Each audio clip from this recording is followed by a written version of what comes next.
नमस्कार, स्वागत है आपका द फोर्थ स्टेट यूट्यूब मंच पर। मेरा नाम है रविंद्र सिंह शोरा। भारत के जो नागरिक हैं, वो कौन हैं?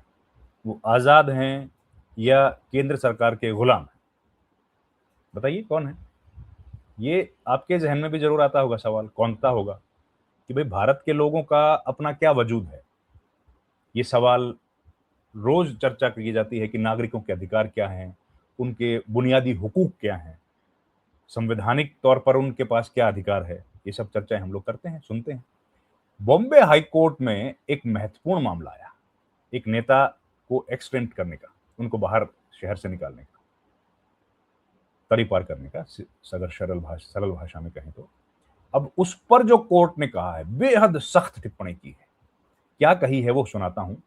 जस्टिस माधव जामदार, ये नाम आप याद रख लीजिएगा। बॉम्बे हाई कोर्ट के जज हैं जस्टिस माधव जामदार, उन्होंने ये बात कही है। मैं पूरी घटनाक्रम आपको सिलसिलेवार तरीके से बताता हूं।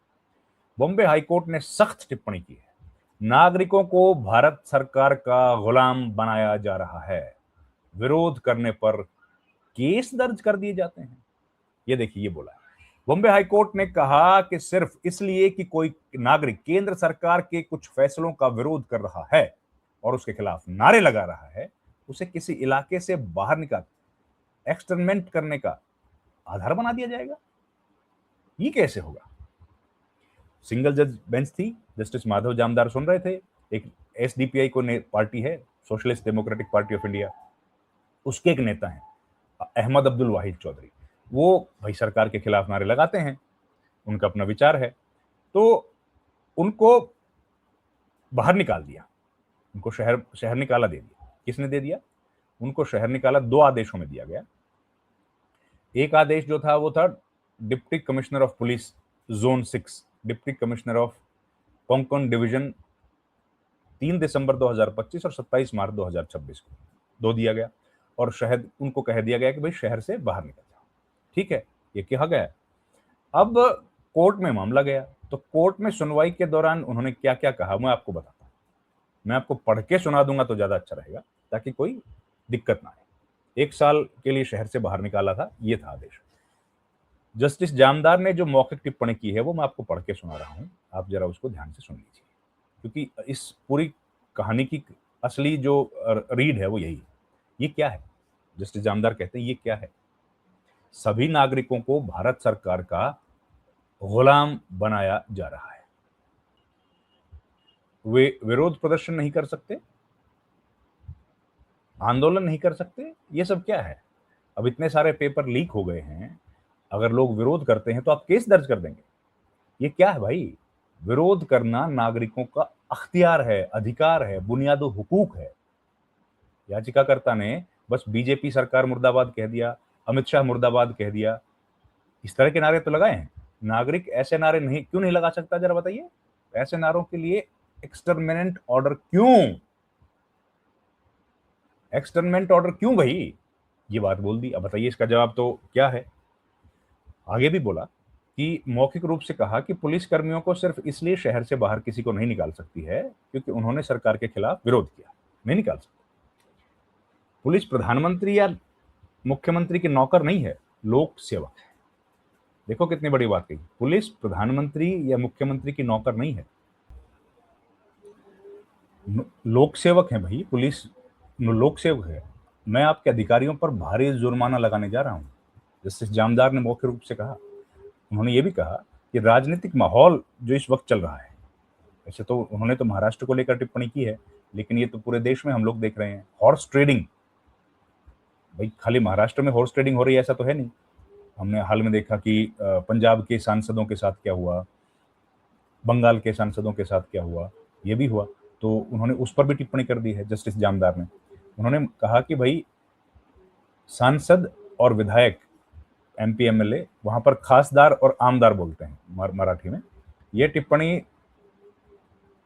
उन्होंने कहा कि भाई ये जो हो रहा है, उन्होंने जो क्या बोला मैं पढ़ के बताता हूँ। परसों एक 10 साल के बच्चे की दुर्घटना में मौत हो गई, और राज्य विधानसभा में किस बात पर चर्चा हो रही थी कि पीठासीन अधिकारी का चुनाव कैसे हो और वह पार्टी से दूसरी पार्टी में कैसे चले गए। ये क्या है? ये क्या है? आप फिर देखिए, आपको भी पाला बदल लेना चाहिए। वैसे भी महाराष्ट्र में हॉर्स ट्रेडिंग, खरीद फरोख्त नेताओं की चल रही है। आपके खिलाफ कुछ एफआईआर हैं, केस बदलने पर विचार करें। एक वॉशिंग मशीन है। देख लिया? दोबारा पढ़ के बताता हूं ताकि समझ आए। परसों, एक दिन पहले, 10 साल के एक बच्चे की दुर्घटना में मौत हो गई और राज्य विधानसभा में किस बात पर चर्चा हो रही थी कि पीठासीन अधिकारी का चुनाव होता कैसे है और वह यह एक पार्टी से दूसरी पार्टी में कैसे चले गए, इस पर चर्चा हो रही थी। ये है क्या भाई? आपको जो याचिकाकर्ता थे सईद, उनको कहा कोर्ट ने कि भैया पाला बदल लो। वैसे भी महाराष्ट्र में हॉर्स ट्रेडिंग चल रही है, नेताओं की जो खरीद फरोख्त चल रही है। आपके खिलाफ कुछ एफआईआर हैं, केस बदलने पर विचार कीजिए। एक वॉशिंग मशीन है, कोर्ट ने भी कह दिया एक वॉशिंग मशीन है। अब कौन सी है आप बताइए? उन्होंने आदेश लिखवाया है, वो बड़ा इंपॉर्टेंट है, वो भी देखिए। उन्होंने लिखवाया कि याचिकाकर्ता ने अपनी हैसियत से भारत सरकार द्वारा लिए गए कुछ फैसलों के खिलाफ मोर्चे और धरने आयोजित किए। अब आप जानते हैं भाई, धरने मोर्चे प्रदर्शन तो लोकशाही में होते हैं, पहली बार हो रहे हैं ऐसा नहीं, हमेशा होते हैं। उन्होंने, कोर्ट ने कहा कि भाई धरने मोर्चे आयोजित किए, यह महाराष्ट्र पुलिस अधिनियम के तहत किसी व्यक्ति को शहर से बाहर निकालने का आधार नहीं है। अब नियम बने हैं, महाराष्ट्र में पुलिस अधिनियम है, उसके तहत ये कोई रीजन नहीं है बाहर निकालने का। इसलिए शहर से बाहर निकालने के आदेश को रद्द करते हुए याचिकाकर्ता निपटारा करते हैं कि सईद को आपने जो बाहर निकाला है, हम लोग उस आदेश को रद्द करते हैं। फिर उन्होंने कहा, भारत के संविधान के अनुच्छेद 19 और 21 के तहत नागरिकों को न केवल अपनी राय व्यक्त करने की आजादी है।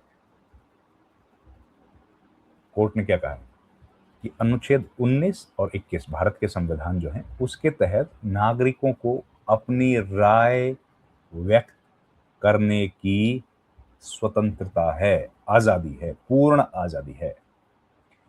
बल्कि सम्मान के साथ जीने का भी अधिकार है। केवल आजादी नहीं है, सम्मान के साथ जीने का भी अधिकार है, वो भी आजादी है। भारत सरकार के कुछ फैसलों का विरोध करने के लिए प्रतिवादियों द्वारा याचिकाकर्ता के खिलाफ की गई कार्रवाई उनके उसी मौलिक अधिकार को प्रभावित कर सकती है।